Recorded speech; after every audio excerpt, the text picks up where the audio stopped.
Tonight, I got a very, very special night planned. My good friend, Dr. Nathan Hudson's with us, and not only are you a doctor, yes, that's amazing, that's great. You're a Christian, you're a believer, you're a mentor, you're a leader, and I think you are just seriously one of the greatest people that I get to know and do life with. Savannah and I are so grateful for you and Katie, and we're so excited to be finishing up this discussion on mental health. I think it's so important, so crucial. And as we were concluding this series, I thought nobody better to help bring the word for it. So can we give it up? Welcome Dr. Nathan Hudson joining us. So why don't you give a little bit of your story? Tell us. So Katie and I, we moved here back in 2013, and so it was about 8 years ago, and we started coming to the church shortly after moving here after I graduated medical school from the University of Kentucky. Shout out to the Wildcats. You did not make it to the Again, tournament. one woo, yeah. Woo! Ooh, woo! And so moved here, started coming to the church, fell in love with the church, and then started volunteering. Actually started volunteering in Legacy. So I think some of you may have been in Legacy back at that time, maybe early middle school days for them, and now you're in college night, which makes me feel old. Yeah. Doesn't he look great for 58 years old? So he said that in Legacy, and these kids were like, he does look good for 58. I'm like, I'm not 58. It was like really, it was supposed to be flattering, but it was very disturbing that they kind of believe that I could be 58. I'm like, gosh. It's very good. And so just to show you how OG I am, like I was in the meeting that the decision was made for college night to turn on your blinkers when you're coming in. Yes, isn't that amazing? I was in that meeting. That meeting happened, so make sure you turn on your blinkers next week for college night, because how many of y'all have been in that line before and waited and accidentally we're 20 minutes late? So just turn on your lights when you come in. It's great. It's amazing. So there you go. And so fell in love with Legacy College Night. Some of my best friends working there. So Pastor Matt, Pastor Jake, Pastor Kyle, and then this guy, he was a senior in Legacy when I first started volunteering. And knew then he was going to do some amazing things. And him and Savannah have not disappointed. They're just doing incredible things. You all are so lucky to have them. And, give it up for them. It's honestly, though, because of the people that have gone before us. You know, like we talked about that earlier, that it is a direct result of the people before us. You leading there, dream teaming, Pastor Matt, Pastor Jake, Pastor Kyle, Pastor Mark is just... it's just really humbling to be a part and be here. Yeah. You know? And so, but it feels so good to be here with you guys tonight. And so, one of the things that I'm really passionate about is the merger of faith and science, and so faith and medicine. And I think a lot of us, it's probably starting in middle school, high school, we really get exposed to the lie that there's no overlap between faith and science. There's only faith or science, and there's no connection there. But what I found is that faith and medicine really go hand in hand. And so for me, in my practice at the hospital, yes, I prescribe medicines. Yes, I treat people's medical conditions, but I also pray with my patients. Also, when I go home, I pray for my patients. I pray for wisdom on what the Lord like to reveal to me, what is going wrong with them and what I can do to help. And I've just seen the effect of prayer. And I've seen the release it brings in people's lives. When I pray with them in the hospital, they begin crying, and like you can just feel this release that happens, a healing that's taking place that wasn't there before. And so like I'm a big believer in this overlap between faith and medicine and faith and science. And so I think as we talk a little bit, we wrap up the series on mental health and anxiety and depression, that we'll really see that there is an overlap between the physical and the spiritual. And I really think that connection between the physical and the spiritual is the soul. So we're soul, spirit, and body. And I think Pastor Luke's been talking about that the past couple of weeks, about our soul being our mind, our will, and our emotions. And one of the things we talked about in preparing is that there is a difference between the brain and the mind. And so the mind, like we've talked about, is part of the soul. So our brain it's a physical substance, right? So I don't want you to do this, but you could cut my head open and you could touch my brain. I want to do it. I can hear Katie at least laughing over there. So, and so there's a physical component is our brain. So it's a physical organ that's located within our skulls that controls most of the activities of the body. It does the processing, integrating, and coordinating the information it receives from our sense organs. So like our eyes, ears, nose, and then it makes those decisions based upon what it receives, and it gives instructions to the rest of the body on how to respond and what to do. And so, but our mind is an aspect of the soul, and it is what allows us to have choice about what we think about and what we do with our brains. And so Caroline Leaf, she is a Christian neuroscientist, and she has a quote from a book I want to read you, and she wrote that we are not victims of our biology or circumstances. How we react to the events and circumstances of life can have an enormous impact on our mental and even physical health. As we think, we change the physical nature of our brain. As we consciously direct our thinking, we can wire out toxic patterns. We'll put it up here. Yeah, look at that. A little room for you. Toxic patterns of thinkings and replace them with healthy thoughts. New thought networks grow. It all starts in the realm of the mind with our ability to think and choose. It is with our mind that we understand the truth set down in our spirits. It is with our minds or souls that we wire these truths into our brain, which is part of our body. It is with our mind that we choose to develop the spiritual part of who we are. And it's with our minds that we either reject or believe the lies of the enemy. It's with our minds that we change the physical reality of the brain to reflect our choices. Wow. And so then she kind of goes on to talk about something called neuroplasticity, which is basically just a fancy word that talks about that our brains are actually able to change. So up until about 30 or 40 years ago, the belief in science and the scientific community was that our brains, once we reach late adolescence, early adulthood, so right about your age, is that the brain was fixed and it could not be changed. But what we found is that study over the past 30 or 40 years that were actually led by a lot of Christian scientists who knew passages of Scripture that talked about us renewing our minds. They just didn't believe the fact that our brains would be in a static state and not be able to change. And so they started doing research to see if people changed the way they thought, and like they really focused on thinking a certain way over a period of several weeks to months, would the brain change? And they've actually done studies where they've looked at the way that neurotransmitters are released and the image of the brain through like MRIs to show that the physical structure of our brain can be changed by what we think about. And so that shows that the mind is separate from the brain and can actually influence it and cause changes to the brain based upon what and how we think. Almost as if Scripture is true and it says that you can be transformed by the renewing of your mind. Almost as if God knows what he's doing for some reason. It's crazy. So interesting to hear that faith and science go together. You're right. So a lot of times you think you have to choose one, that faith, there's no logic. It's not true at all. I think that's very good. And I think so much of what we're going to talk about tonight is maybe reworking how we think about things. Because don't we do that? We kind of put ourselves in a box and we think, because I've always struggled with this, or I've always thought this, or I've always felt these things, that this is how my life is always going to be. And a lot of times we struggle, maybe even with guilt or shame, thinking I'm a believer, I'm saved, but I still struggle with anxiety. I still struggle with depression. I think about even myself. I've struggled with depression. That's been a battle my whole life. And it still is something that I have to face and choose to overcome and fight and go through. And, you know, there are days where I don't want to get out of bed and can't some days. And it's important to know that everybody needs encouragement. Everybody needs encouragement. And I don't think enough people give it enough. But a lot of times you can be the encouragement that somebody else is looking for.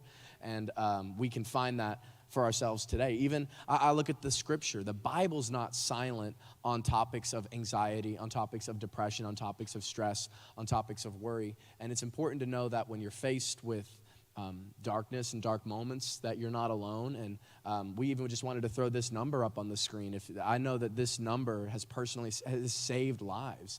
If you haven't saved it in your phone, I keep it in my phone. And maybe you know people that are ever struggling, that are ever in a dark place. That's a moment of encouragement where they can talk to a real person, because how many of y'all know that there's never should be a moment where a permanent decision is taken for a temporary problem.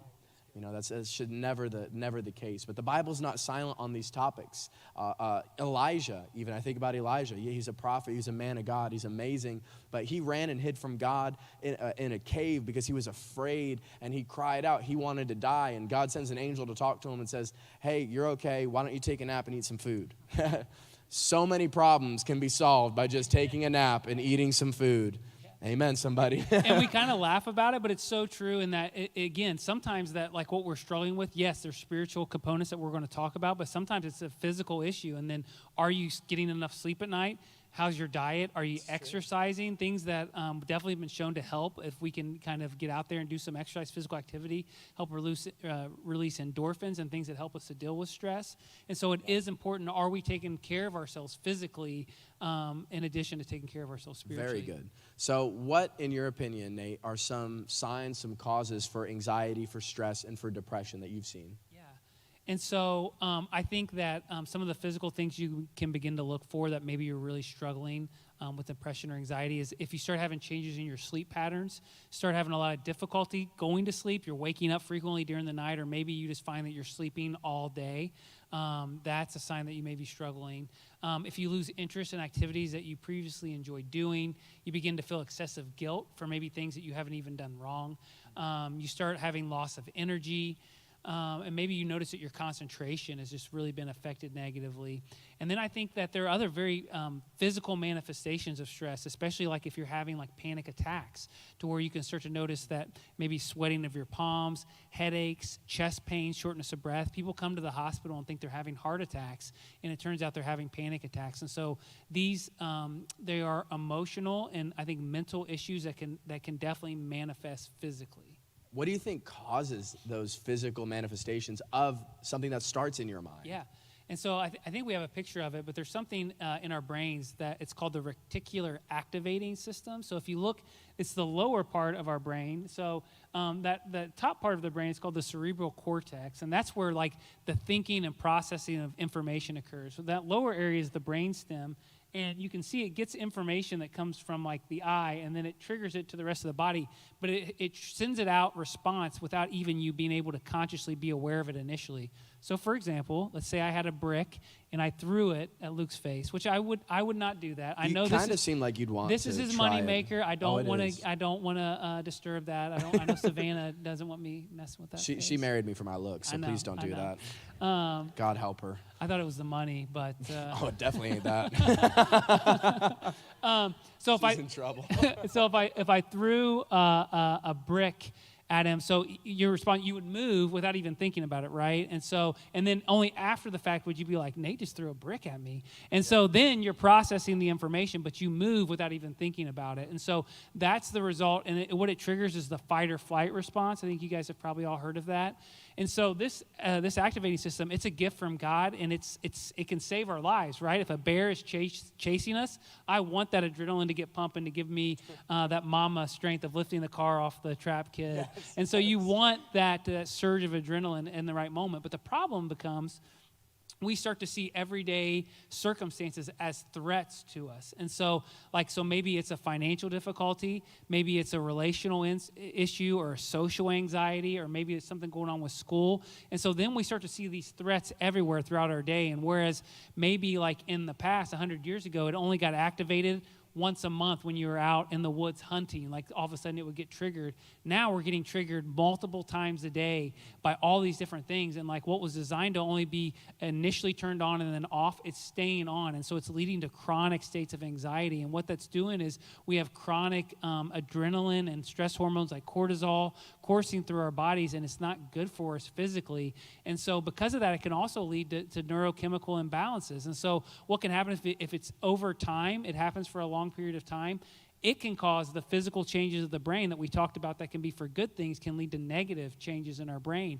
And so I just want to take a quick minute here. The majority of our time is going to be focused, again, more on the spiritual side of things, but just to get to the physical side of things, if you're really struggling with some of these symptoms we talked about, it's been going on for a long time, you may need to think about going to a healthcare provider and talk about, maybe getting on some medicine. It may only be for a short period of time. It may be for a longer period of time. Some people are more prone to have these kind of chemical imbalances, and it can make life really difficult. So I want you to hear it from me here now is like, as a Christian, as a man of faith, and as a doctor, there is no shame in getting help and getting on some medication for mental health issues. Like, those are a tool that God has given us to help us. And like I said, maybe it's only for a period of time. But I think that the things we're going to talk about, it will apply to all of us, whether we need medication or not. But just because you need medication doesn't mean that you're doing something wrong. It doesn't mean that there's any shame to be there, that you need to just pray more. Sometimes we actually need that to overcome some of the physical troubles that we're dealing with. That's so good, because the physical can affect the soul. So if there's something wrong physically, it can affect your mind, your emotions. Like even for me physically, Savannah knows when I'm not in the gym because I'm not thinking right, I'm not feeling right. She's like, you need to just go work out. And I'm like, okay, I know. But it can manifest physically. So how would you say are ways that we can identify some of those triggers that are causing some of these things in our lives? So for me, what I've come, so I think that, so I finished my residency training. So that's kind of, you go to medical school and you go to residency. I finished that. It'll be 5 years in June. And it was really after that when I was kind of through that training process, and you really have these expectations of what it's going to be like as you enter into your chosen profession. And then it wasn't quite what I expected. And I found myself really struggling with anxiety and things kind of being more out of my control than I thought, and not really having that confidence and comfort that I thought I would have once I had arrived or graduated from residency. And so I've really been going through a journey over the past 5 years of really trying to kind of get to the root of like what is the cause of anxiety. And so I've spent a lot of time praying and reading and talking to people about it. And I think that one of the quotes that really stood out to me is that I think that when we're really anxious, that area of our life, when we're anxious, it doesn't have hope. And so any area of our life that doesn't have hope is under the influence of a lie. And so I think for me, it was like trying to really get with the Holy Spirit and say, hey, so this is what's so hard when we believe a lie, is to us it's truth. Like if you believe a lie, it is true. And it's just that we've been deceived into thinking that something that isn't true is. And so that's really hard to recognize a lie that you believe is true. And so you need an outside perspective, and that's where the Holy Spirit comes in. And so we really just go to the Spirit and say, hey, what lies am I believing about this situation that's causing me to feel anxious, and to kind of see what he points out. Wow, that's so good. I mean, I can think of something that I've experienced, like for me, like one of those big triggers or a lie that you could say was an unhealthy expectation, right? Like, 'cause that's a lie that you buy into. And a lot of times you can have these expectations from yourself, from parents, and maybe it's spoken or unspoken.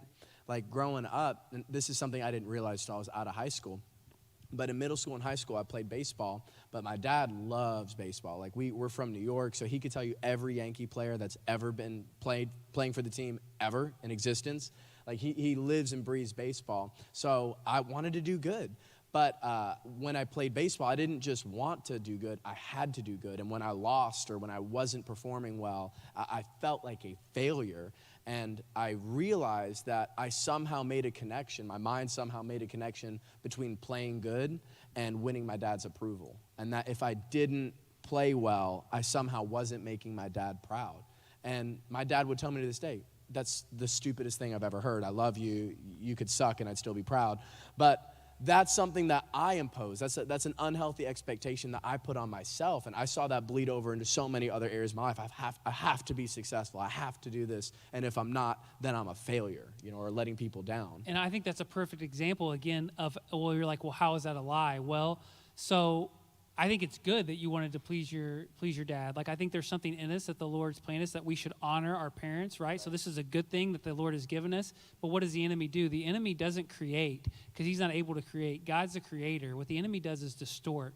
So he takes the good things that God meant for you and he distorts it into something negative. And so he'll try to turn your greatest strengths against you. So you wanting to please your parents is like, that's a God-honoring desire. But it became this unhealthy thing that the enemy used, that you just sought after, and you developed this unhealthy expectation from your dad that he didn't even place on you. That's good. But you took what God meant for good, and the enemy tried to use it for evil against you. Right, because our soul longs for acceptance. And a lot of times I think we can confuse acceptance with conformity, that in order to be accepted by people, we've got to be just like them. And if we're different, oh, I think different, oh, I look different, oh, I act different, therefore I'm not accepted. And we try to change ourselves so much to be what somebody else wants, because we're confusing fitting in with acceptance. And we're wired. That's another distortion from the enemy, that you're somehow wrong. But that's the good thing that God created. God created only one you. You're unique, you're special, and there's only one you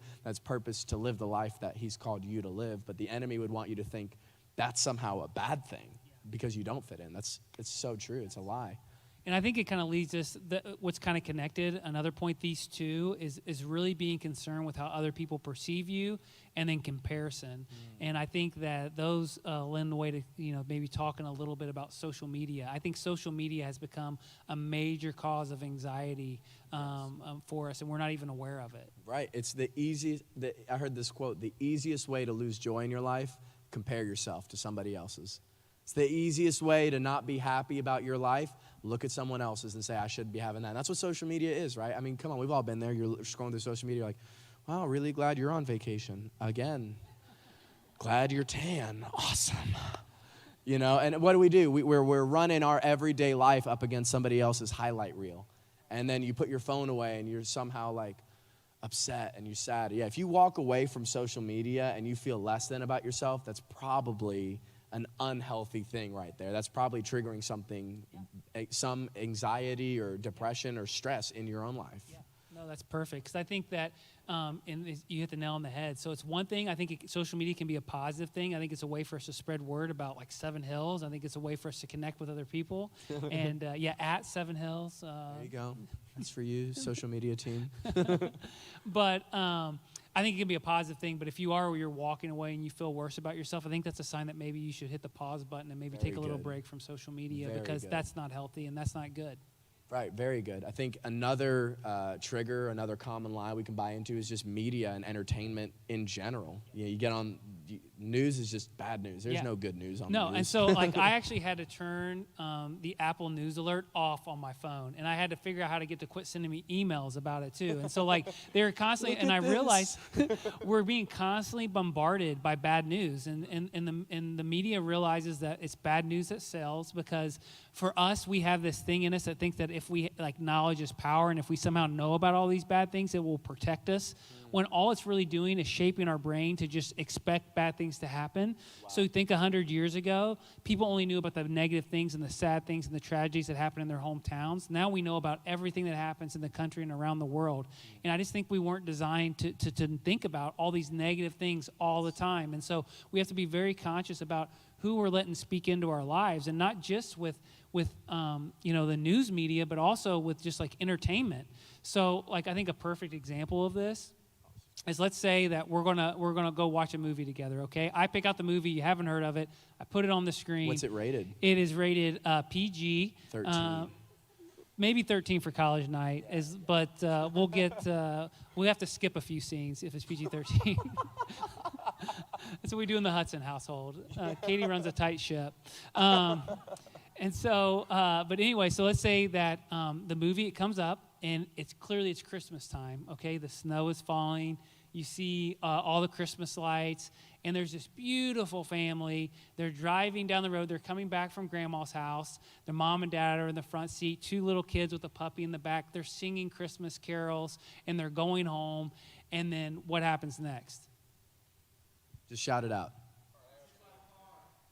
Car accident. And so we have got to where the media has in our mind that in these intense moments of joy, like things that should be very positive, we have started to experience something that Brene Brown calls foreboding joy, that when we really experience joy, we start to expect something bad's about to happen. Wow. So not only are we getting triggered by negative things in our life, we're becoming anxious when we have really intense feelings of joy and happiness. And so the things that God meant to bless us has become curses in our lives because we've allowed our thoughts to be controlled by the media, which has shaped us to think something bad's going to happen. Don't get too happy. Don't get too joyful. Pull back, when really it's going to be those happy things, those joyful things, and giving gratitude for those things are what's going to prepare you for when the difficulty of life do come. And instead we're missing out on that because we're so afraid to experience true joy because we're afraid that means something bad's going to happen. God, that's so good. That is so good. It's messed up though, isn't it? It is. We just expect that. That's why I stopped watching Bambi when they just go out into the woods.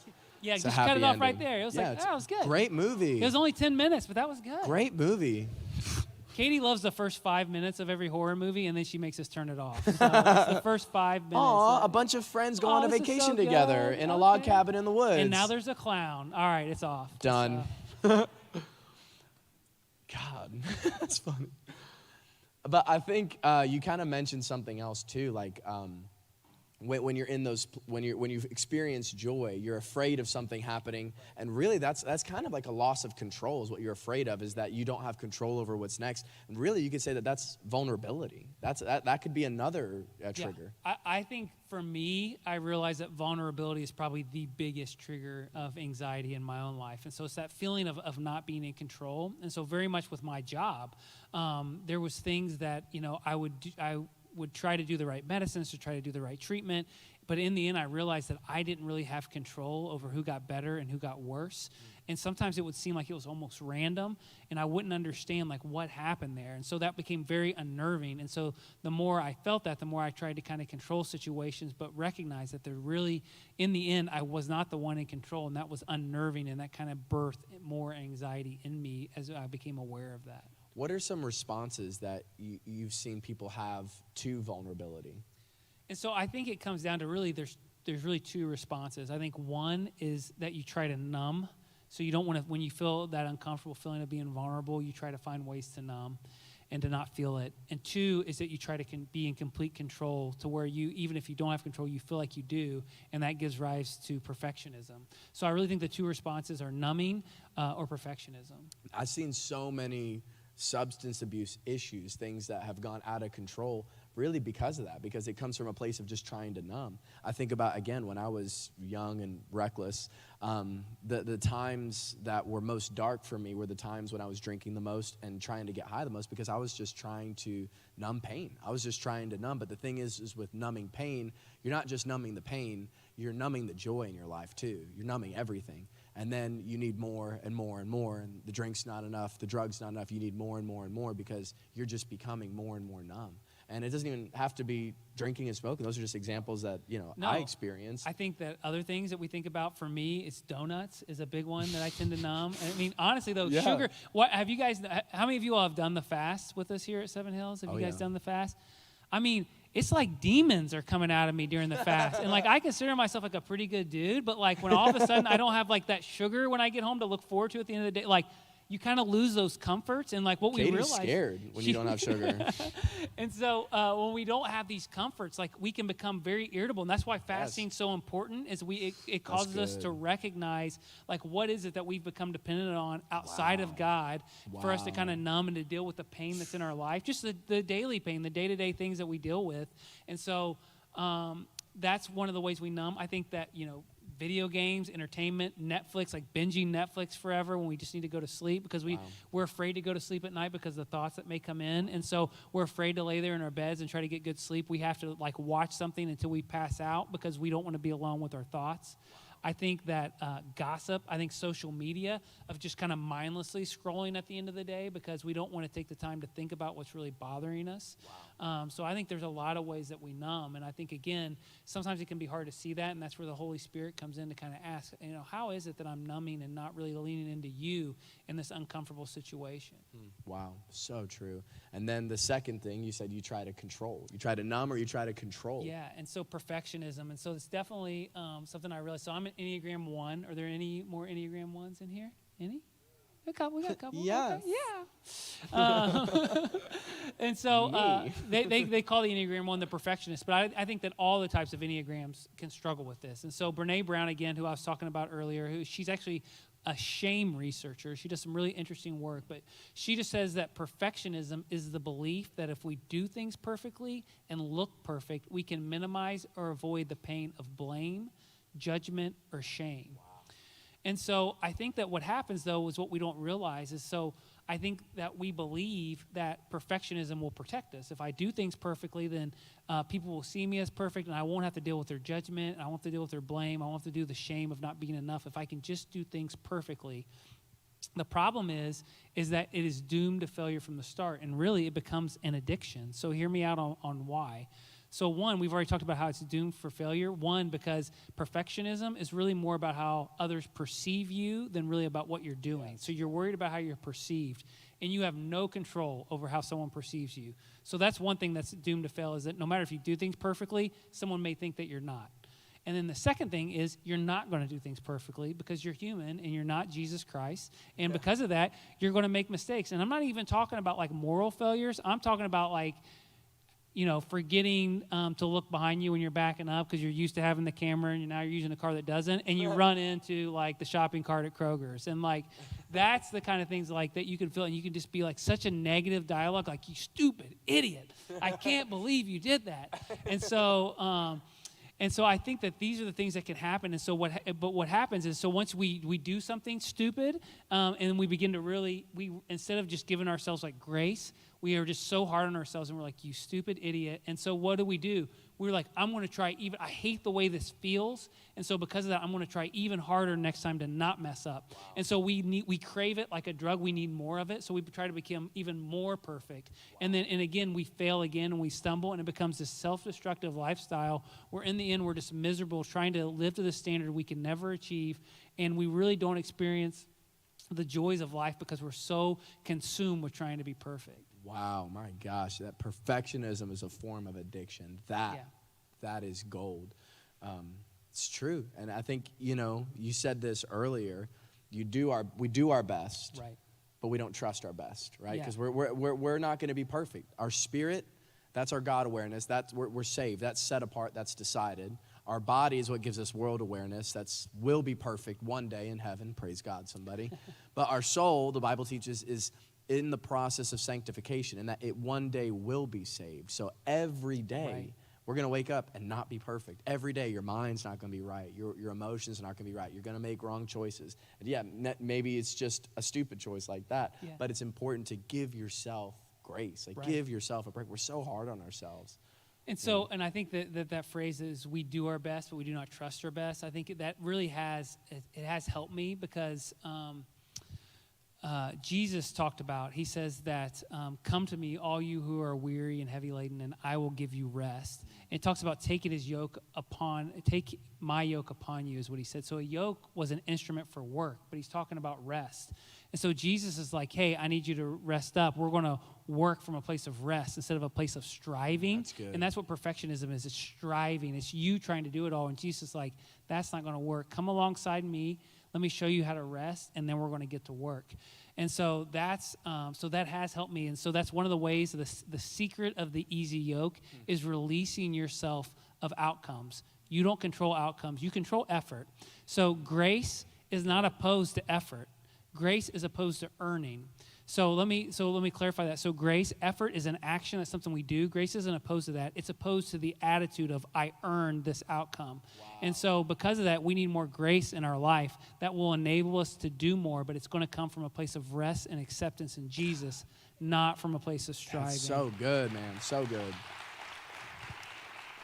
So how have you addressed perfectionism, and what are some ways that we can? Yeah, so I think for me, the way that perfectionism really became a really negative thing in my life was that negative dialogue that was taking place in my mind with that own inner critic, that voice inside of me that was really like, you stupid idiot, like, I can't believe you did this. And so I really did have to try to kind of find a way to kind of get outside of that. So I think we were talking a little bit, like, if you put how was it that you said about putting our thoughts in a text? Yeah, like if you could take the things you say about yourself, right? Because has anybody else ever just like, I'm so mean to me. Like, but if you could take the things you say to yourself, like, you stupid word, and put that in a text and send that to somebody, man, that'd be vile. That'd be like horrific. But those are the things you say to yourself, man. Like, you need the right people that can get in your life and say, hey, that voice, that's wrong, that's off, that's not right. You're being way too critical on yourself. Like,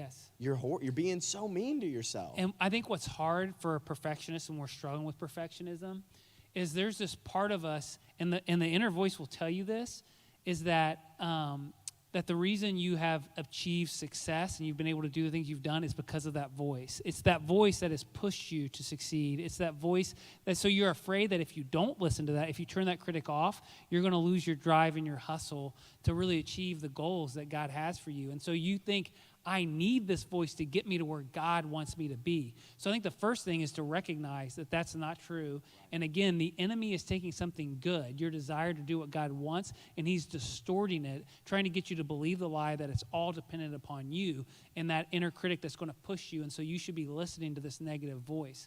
So that's the first thing to know, is that's not true. And if something happens and you're grieved, like the outcome didn't happen, and you're hearing that negative voice and it's really making you feel horrible, you should recognize that's not the conviction of the Holy Spirit, because it says that godly sorrow brings repentance, it brings change, whereas worldly sorrow brings death. So if you have that feeling inside of you that something's dying, that you feel dead inside, that's not the Holy Spirit. That's the enemy bringing worldly sorrow against you. And so I think the biggest thing for me, so again, if I start to feel that inside of me, I can feel the voice going, I can really feel that self-loathing, and I can really feel this just being down and anxious. The first thing what I've really learned to do here, and it started back in January during the fast, is I would try to withdraw, and I would go into solitude and silence. So I was doing some reading about it. It's not something that we practice as much anymore. You know, back 100, 200 years ago, it was a very common spiritual practice to take times to withdraw. I mean, we saw how many times did Jesus withdraw in the wilderness, and he would go away to get alone with God. And the times that we saw him do that, there was one time he did it after John the Baptist, his cousin, was killed. So during a really low point in his life. And then after major healings where he feeds the 5,000, he withdraws. So it's at the mountaintops and the valleys that Jesus knew, these are times that I'm vulnerable and I need to get alone with God. And so what I would do is, when I was really feeling these times, is Katie would take the kids. She does an awesome job, such a help to me. And I would just go in to our garage. It's kind of like a workout gym. And so this is my kind of spot. And it's silent in there, and I would take my phone and I would set a 10-minute timer, and I'd put it away and silence it. The reason you set the timer is because after 3 minutes, you're going to think that your timer broke and didn't go off, and you're going to go look and see it's only been 3 minutes and not an hour that you think. It feels so long to sit there in silence. How often, and I think that's another way that we numb nowadays, is with noise, because we don't want to get alone with our thoughts. So we're always listening to podcasts. I'm listening to books on tape. I'm listening to music, even positive things, but I'm never giving myself that pause, because what does the Bible say? Be still and know that I am God. And so there's something about having these moments of solitude and silence where we seek God out. And so what I'll do is I'll go into the garage, and I'll start out with a time of thanksgiving, because it says, enter his gates with thanksgiving and his courts with praise. So there's something about giving thanks that brings us into God's presence. So if, let's say, I'm dealing with a really negative thing, I'm like, God, I thank you that you're with me. God, I'm thankful that this voice inside of me that's being so critical is not from you. I recognize that you speak words of life, that you are the word of life. So I want you to come now. Even if I don't feel it, and maybe I don't even fully believe it in that moment, I speak it, and then I say, God, I'm here. I'm going to be here for the next 10 or 15 minutes. However you want to show up, I'm here. Sometimes nothing happens. A lot of times it's like, well, that was a waste. It's what we think. That's the temptation. Sometimes there's a subtle inclination. But what I found is that if I consistently did this, and so there was never a moment where it was like there's sudden change. But if I consistently did this, so I did this for several weeks, and what I noticed is that voice, it was still there at times, but it wasn't as loud. And I started to recognize that's not me, that's not God. Because what happens when we're in God's presence? Jesus says, my sheep will know my voice. And so when we're there, and so the thing is that God doesn't always speak audibly. There's times God's speaking to your spirit, you don't even know it.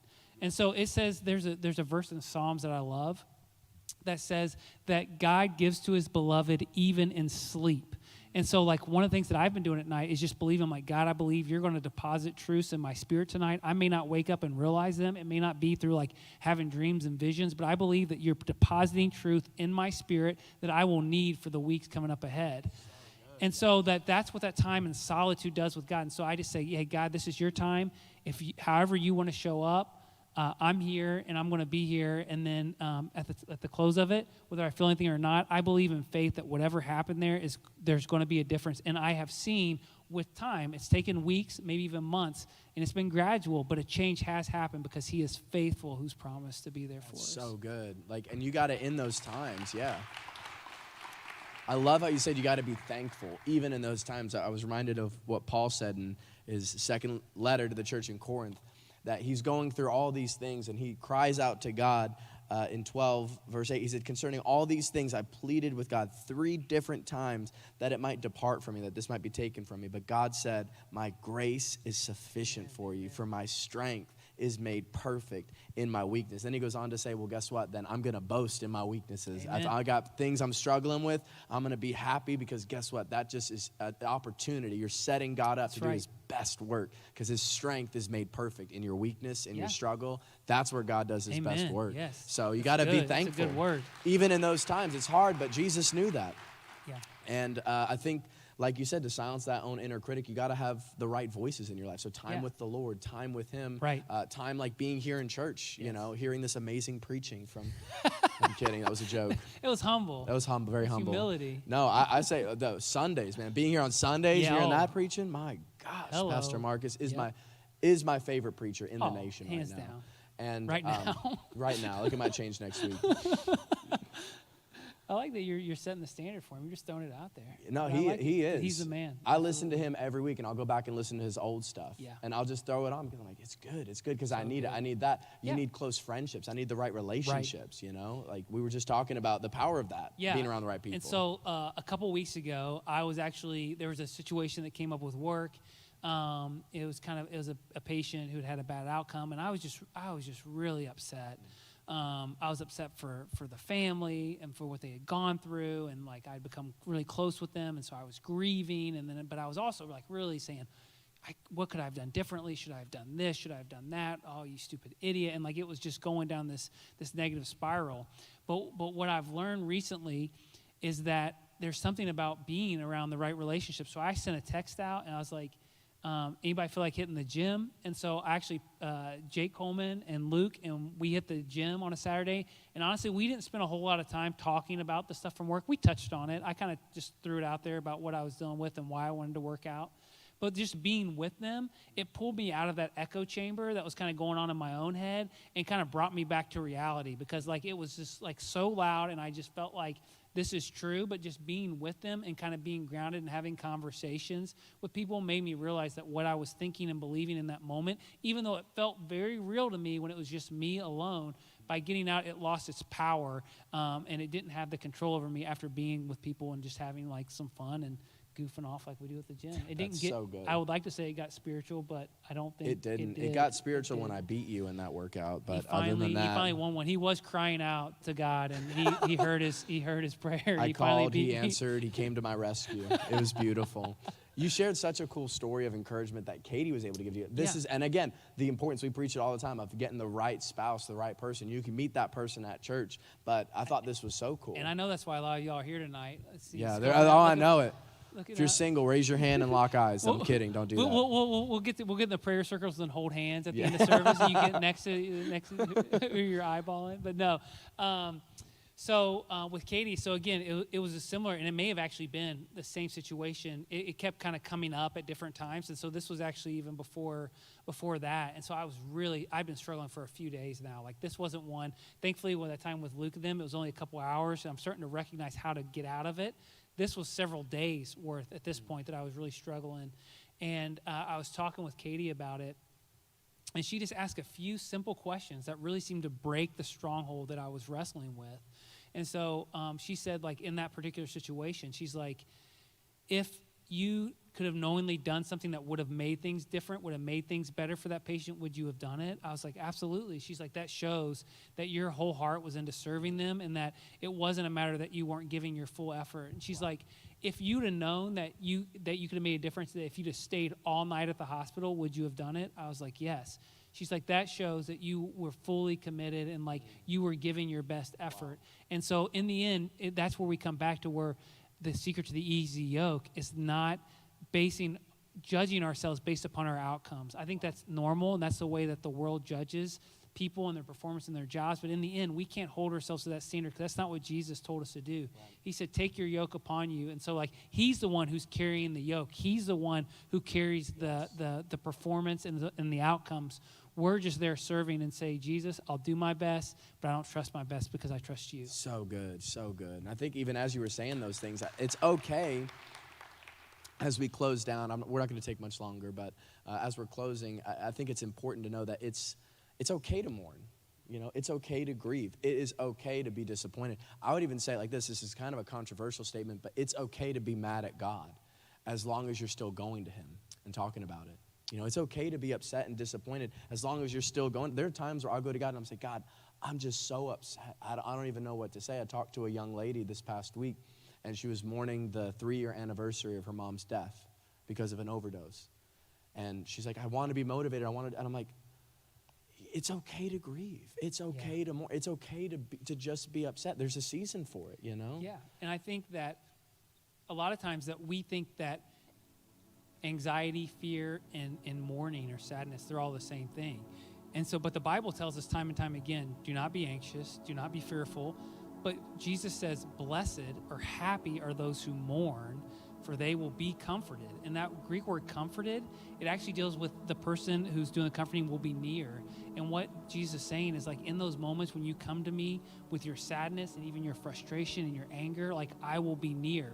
And so something I've been doing, whereas before I would get really angry with God at times when there was bad outcomes. And I heard a pastor say something that really stood out to me. He's like, that's fine if you want to bring your junk into the throne room, but you don't get to throw it down and then leave. You stay there. You bring it to Jesus and you say, hey, this is what I'm struggling with. So I've just started saying, hey, Jesus, like, I'm really mourning right now. I'll use the word. I say, I am mourning. I am sad about this outcome at the hospital.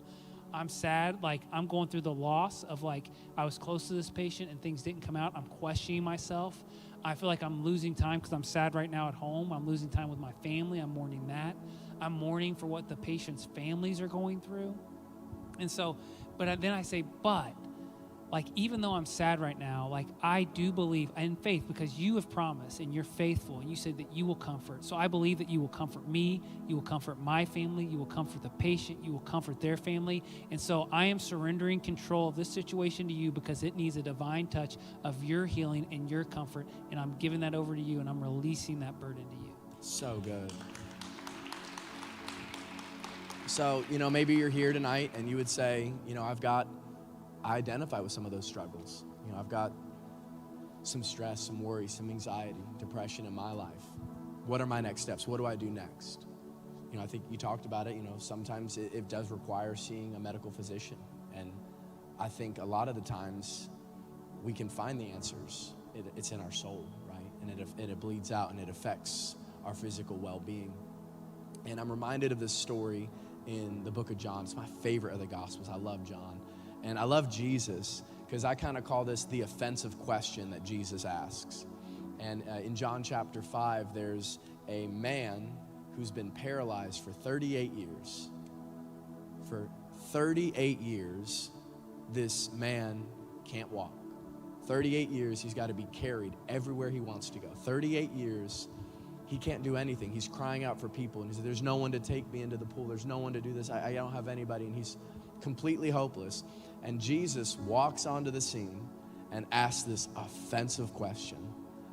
Do you want to be made well? The guy's like, no duh, Jesus, I can't walk. And Jesus is like, do you want to walk? Like that's offensive. Like, of course, no duh. But Jesus isn't asking an offensive question. He's asking a legitimate question because you'd be surprised at how many people don't actually want to be made well. I can't tell you how many meetings I've sat in with people and they're asking for advice on something and I give them the advice. No, yeah. But, and then they just go on to say something else. I'm like, well, you really don't want the advice. You just want to complain about it. You don't really want to get better. Jesus has lived his life. The rich young ruler. What do I have to do to have everything? Well, Jesus already knew his heart, so he said, sell everything. And what is it? The rich young ruler goes away sad. Why? Because Jesus knew that you don't really want it. You think you do. So he asks this man and he sees him, do you want to be made well? He's asking a legitimate question because Jesus is saying, hey, I got everything you need. But miracles require faith, and faith without works is dead. But a lot of times we think that works, I have to do all of these things. No, because Jesus just gives this man one simple instruction. When the man says, yes, of course I want to be healed, Jesus says, okay, get up, pick up your mat, and walk. His instruction is, hey, I just need you to get up and take a step. I can do the rest, but I just need a little bit of effort. Just a little bit, right? Faith as small as a mustard seed. A lot of times we have to think we have to get everything in our life together. No. God's just looking for a little commitment. God's just looking for a step. God's just saying, hey, would you trust me a little bit? You don't even have to you have to have faith like a child. Like a kid will believe anything that you tell him. Like, hey, the boogeyman's downstairs. Really? Yep. Hey, I can give you the ability to walk again. Really? After 38 years, you kind of have to have faith like a kid to believe that. So what does he do? You need a step. You need just a little bit. If you're waiting to see the miraculous in your life, my question would be, are you willing to do something that you've never done before? That man had never walked before. But what if you would have had faith and taken a step a year earlier, 2 years earlier? God's God enough that he could have met him right where he's at. Jesus didn't have to physically be there. What if you would have just taken that step? What are you waiting for? God's asking, man, would you just trust me a little bit? You know, I think about our dog, Samson. He's a freak. We had to crate train him for like the first year and a half that we had him because he was a puppy, and he would eat everything. Chew our couch, eat Savannah's shoes. One of my shoes was horrible. So we had to crate train him, but he got out of his crate one day not that long ago, and he was fine. He was like sat up on the couch, had his little peanut butter Kong, and was totally fine. And we're like, okay, buddy, like you're probably ready to be out of your crate now. So what we would do is we took his little Kong, put peanut butter in it, would set it in his crate, same routine as always. We would just close the crate door, but we wouldn't latch it, so it would be open. But we noticed, because we can look at our security camera, and we could see like if he's moving at all, and there was no movement. We come home, he's just still sitting in his crate. I'm like, buddy, what are you doing? Like, it's open. But he had just been so used to the way that it was that he didn't even realize that there was anything outside of the crate. He didn't even realize it was open. And I think in the same way, we get so used to how we think, how we feel, and we just get stuck. And we're just like, this is how it's always going to be. For 38 years, that man could never walk. It's always the way it's going to be. I've always struggled with depression. This is the way it's always going to be. I'm an anxious person. It's always the way it's going to be. I have this stress. This is where it's always the way it's going to be. And you don't even realize you're sitting in that crate, but the door's wide open. You're there. And Jesus is just saying, hey, would you just take a step? Because I can do the rest. I know you think it's impossible. Would you trust me? Would you just have a little bit of faith? You know, we'd like to close out our time together with an illustration. I thought it was so powerful. We talked on the phone a few weeks ago, and he told me this story, and I think I cut you off, and I was like, yep, we're doing that, because I was so moved by hearing you. Would you share that story? So I think we have a picture of the family here. Yeah, there you go. The better parts of me there. And so the middle one there on the end, that's Lydia. And I am holding the newest addition to the family. If you look closely, that's Libby. She's a little miniature golden doodle. And so Lydia loves little Libby. She smothers her to death. And but you got to think, think of the thing in your life that you just love so much, the thing that brings you so much joy, the thing that is probably also the thing that you worry the most about.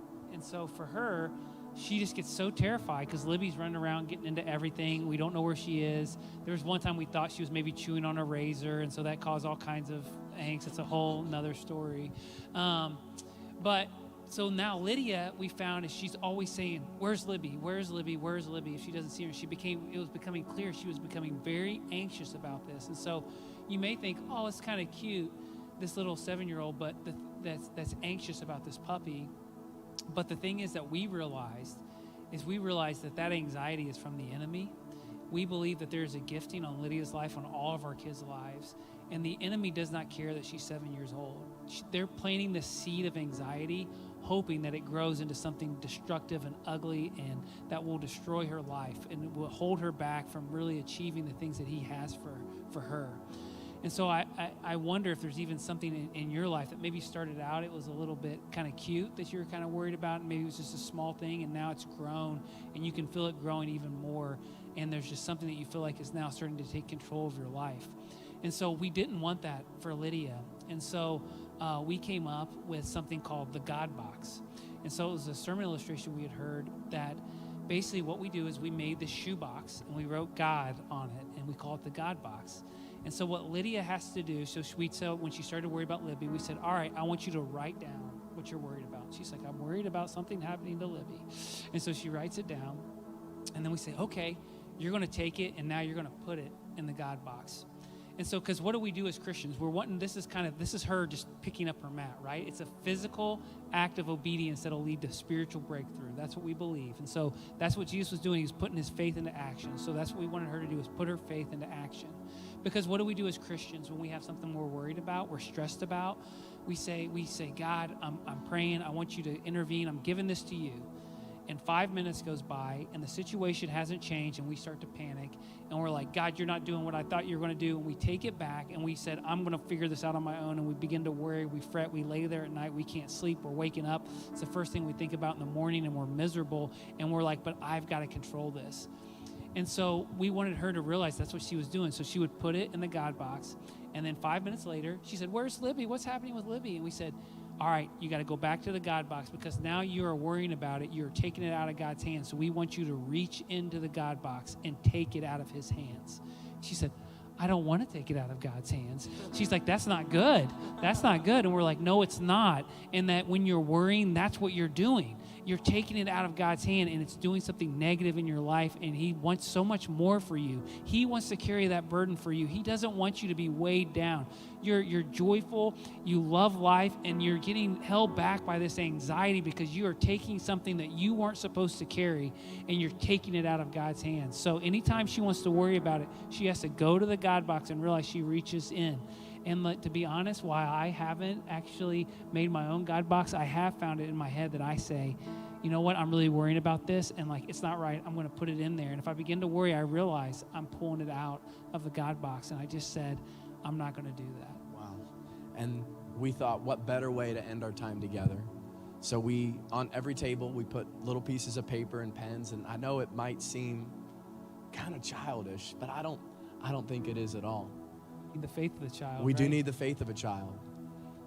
So I want you to right now grab a piece of paper, grab a pen, and I want you to begin to write down, what are you worried about?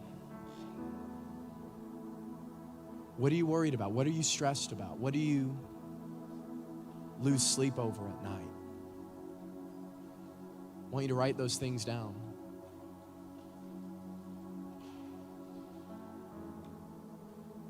And in just a moment, I'm going to invite you to come forward, and we have our own God box.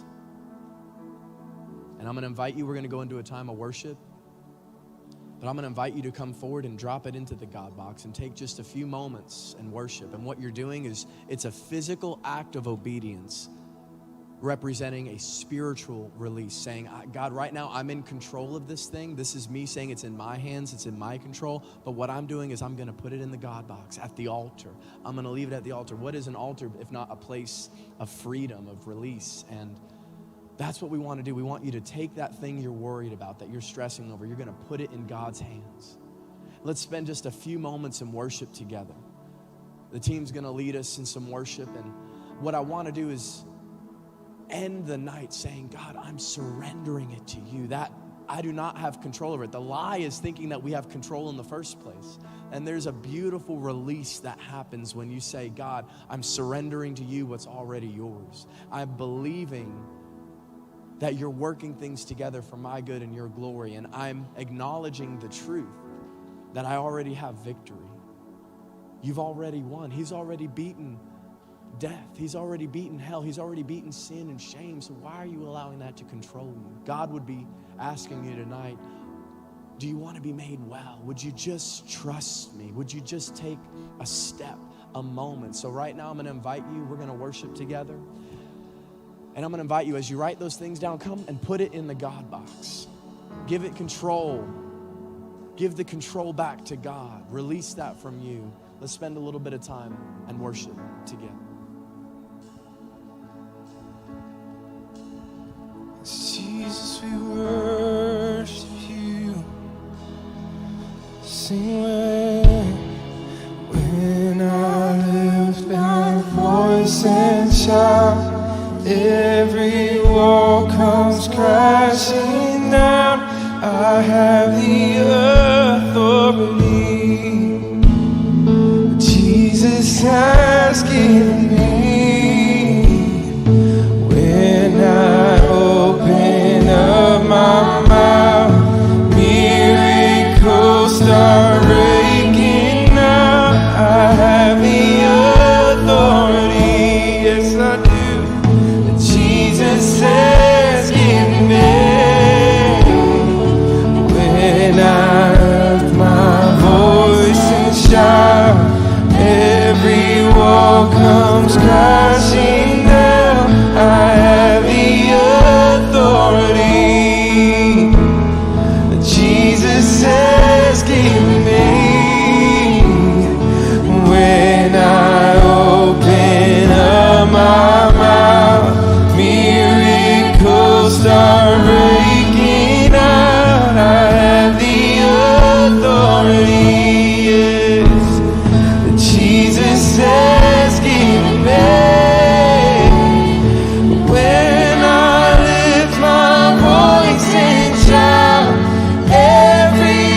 champion. Yes, you are my champion. Giants fall when you stand undefeated. Every battle you won. I am who you say I am. You crown me with confidence. I'm seated in the heavenly place, undefeated. Yes, I am seated in the heavenly place, undefeated by the power of your name. I'm seated in the heavenly place. Sing, you are my champion. Yes, you are my champion. Giants fall when you stand undefeated. Every battle you won. I am who you say I am. You crown me with confidence. I'm seated in the heavenly place, undefeated with the one who has conquered it all. With every hand lifted right now, God, we surrender control to you. Father, you work things, all things, Lord. You work all things together for our good and for your glory. Your strength is made perfect in our weakness. We might be weak. We might have junk going on in our lives right now, and thank God for it, because you do your best work when we don't have it together. When we're weak, you're strong. You would look to the weak and say, behold, mighty man, mighty woman of valor. God, we thank you for working things together for our good. I thank you for the healing. God, as we're in this Holy Week looking at Easter, Lord, we have access to healing of our minds, of our souls, of our emotions because of that body that was broken for us. Jesus, we thank you. We love you. We trust you. We trust you. Even if just a little bit, God, that's all you need is just a little bit of faith, and you can do the rest. Someone said amen and gave Jesus some praise tonight. Well, we love you, College Night. Went a little late, but I think that was needed for someone tonight, you know, and I think the season that we're going into, right? Everybody needs encouragement. Why don't we be the encouragement that someone else needs? Why don't we, because if we have a way of loving other people, God has a way of filling us up. When we pour ourselves out, God will fill us up. So why don't we do that this season?